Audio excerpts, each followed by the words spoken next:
మా నాన్నగారు అన్నారు, మా పరిస్థితి బాగపోయినా అమ్మాయికి అమ్మగారులు చేరాలంటే వెళ్ళవచ్చు, మా మా సంగతి మేము చూసుకుంటాం, మా వలన తను మానుకోని అవసరం లేదు.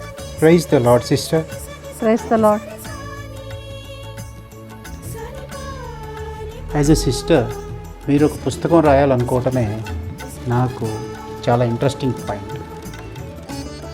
యాజ్ ఎ సిస్టర్ మీరు చాలా బిజీగా మీ రెగ్యులర్ యాక్టివిటీస్ మీకు ఉంటాయి, కానీ మీరు మాత్రం ప్రత్యేకంగా అది కూడా గణపతి చర్చి గురించి ఒక పుస్తకం రాయాలని ప్లాన్ చేసుకున్నారు. ఎందుకు మీరు ఈ పుస్తకం రాయాల్సి వచ్చింది తెలియజేస్తారా? ఈ బుక్ రాయాలి అనే ఆలోచన నాకైతే ముందు రాలేదు. 2023లో మా కనపర్రు విచారణ 125 సంవత్సరాల జూబిలీ మహోత్సవం జరుగుతుందని మా విచారణ గురువుల ద్వారా తెలిసింది. అప్పుడు ఎస్విడి సభకు చెందిన రెవరెండ్ ఫాదర్ సునీల్ నాగోతు, ఆయన ఆస్ట్రేలియాలో మిషనరీగా పనిచేస్తున్నారు. ఆయన నాకు ఫోన్ చేసి, అంటే మా ఇద్దరికి ఇంతకుముందే కొంత పరిచయం ఉంది, మా ఊరు నుండి కాబట్టి తర్వాత పూనాలో కలిసి చదువుకున్నాం.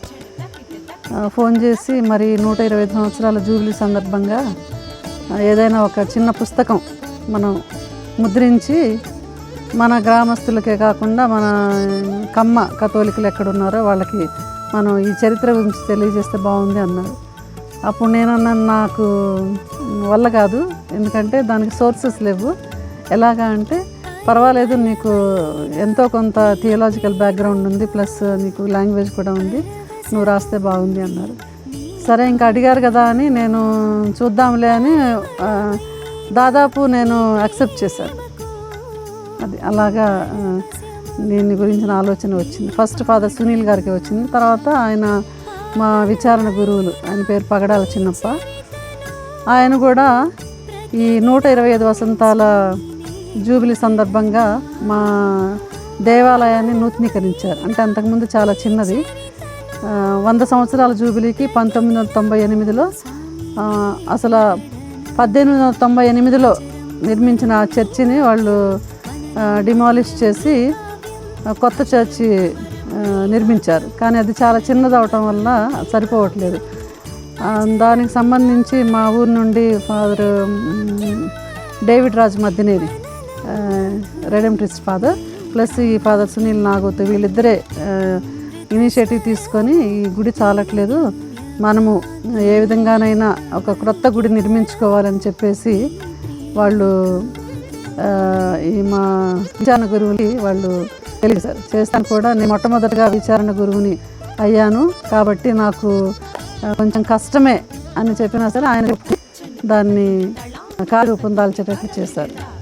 చివరగా సిస్టర్, మీరు రాయబోయే ఈ పుస్తకం ద్వారా ప్రజలకు, ముఖ్యంగా కథోలికులకు ఏమి సందేశం ఇవ్వాలనుకుంటున్నారు? దాదాపు 99% అయిపోయింది. ఎందుకంటే నేను 2023 జూబిలీ 120 సంవత్సరాల జూబిలీ జరిగినప్పటికే ఒక 90% బుక్ అయిపోయింది.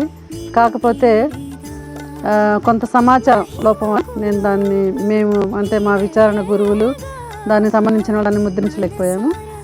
ఈ బుక్ ద్వారా ముఖ్యంగా ఇవ్వాల్సిన సందేశం ఏమిటంటే, ఫాదర్ సునీల్ ఎస్విడి ఫాదర్ నన్ను అడిగినప్పుడు కూడా ఆయన చెప్పింది ఒకటే, ప్రస్తుతము ఎక్కడెక్కడైతే మన కమ్మ కథోలికులు ఉన్నారో అక్కడ కనీసం మన కుటుంబాల్లో ఇంతకుముందు మన పూర్వీకులు విశ్వాసాన్ని ఏ విధంగా పొందారు, ఆ విశ్వాసాన్ని ఎన్నో ఒడిదుడుకులు, ఎన్నో ఇబ్బందులు, ఎన్నో బాధలు, వ్యాధులు, కష్టాలు వచ్చినప్పటికీ కూడా వాడు గండికోట నుంచి ప్రయాణం చేసి ఆ రోజుల్లో నెల్లూరు మండలం గుంటూరు సేమకు చేరుకున్నారు. ఈ 1700 సంవత్సరంలో జరిగింది ఈ విషయం. అయితే ఈ సమయంలో ఎన్నో కరువు కాటకాలు వచ్చి చాలామంది కలరా, తర్వాత మసూచి, ఇటువంటి వ్యాధుల వలన, తర్వాత కరువు, వానలు లేక కరువు వచ్చి ఇట్లా మనుషులు చాలామంది చనిపోయారు. అన్ని బాధల్లో కూడా వాళ్ళు ఇవన్నీ కూడా ఎదుర్కొని వాళ్ళు గుంటూరుకు వచ్చి వివిధ గ్రామాల్లో స్థిరపడ్డారు.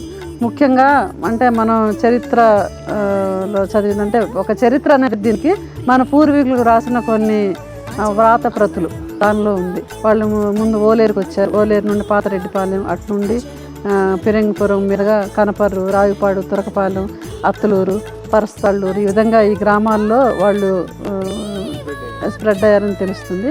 కాబట్టి ఈ బుక్ ద్వారా ఏం తెలియజేయదలుచుకున్నామంటే ఆధునికత యొక్క ప్రభావం ఎక్కువగా ఈ రోజుల్లో ముఖ్యంగా మన పిల్లలు, యువత, మన ఈ నేటి తరం వాళ్ళు ఆ విశ్వాసంలో ఏ విధంగా నిలకడగా ఉండాలి, కథోలిక విశ్వాసాన్ని ఏ విధంగా వారు పెంపొందించుకొని మంచి జీవితాన్ని జీవించాలంటే మనకి సంపాదన కంటే ఎక్కువగా ఈ ఆధ్యాత్మిక జీవితం అనేది ముఖ్యమనే సందేశాన్ని మన పిల్లలకి, నేటి తరం వాళ్ళకి, భావితరాల వాళ్ళకి ఇవ్వాలని, మరి మన పూర్వీకులు ఆ విశ్వాసాన్ని తమ ప్రార్థన ద్వారా, త్యాగం ద్వారా, కష్టపడే తత్వం ద్వారా, తర్వాత మన సాంప్రదాయ జీవితం, ప్రార్థనలు కానీ, మన అలవాట్లు కానీ, మన యొక్క కుటుంబాల్లో ఎన్ని బాధలు, ఎన్ని కష్టాలు, ఎన్ని సవాళ్ళు ఉన్నా సరే వారు ఒక నీతి నిజాయితీ గల జీవితాన్ని జీవించారు. సువిశేష విలువలకి కట్టుబడి మరి శ్రీ సభ యొక్క సాంప్రదాయాలు కూడా వారు తూచా తప్పకుండా పఠించి ఒక మంచి ఆదర్శాన్ని మనకు చూపించబట్టే ఈరోజు మనకు ఇన్ని కుటుంబాలు అక్కడ ఆంధ్ర ప్రాంతంలో కానీ, తెలంగాణ ప్రాంతంలో కానీ, అటు తమిళనాడు చెంగల్పట్టు అటువైపు కూడా మా ఈ కథోలికులు, మన కమ్మ కథోలికులు కుటుంబాలు చాలా ఉన్నాయి. కాబట్టి ఈ యొక్క పారంపర్యాన్ని మనం ఏ విధంగా భావితరాలకు అందించాలి అనే ఒక సందేశం ఈ పుస్తకంలో బాగా కనపడుతుంది అని మేము భావిస్తున్నాం.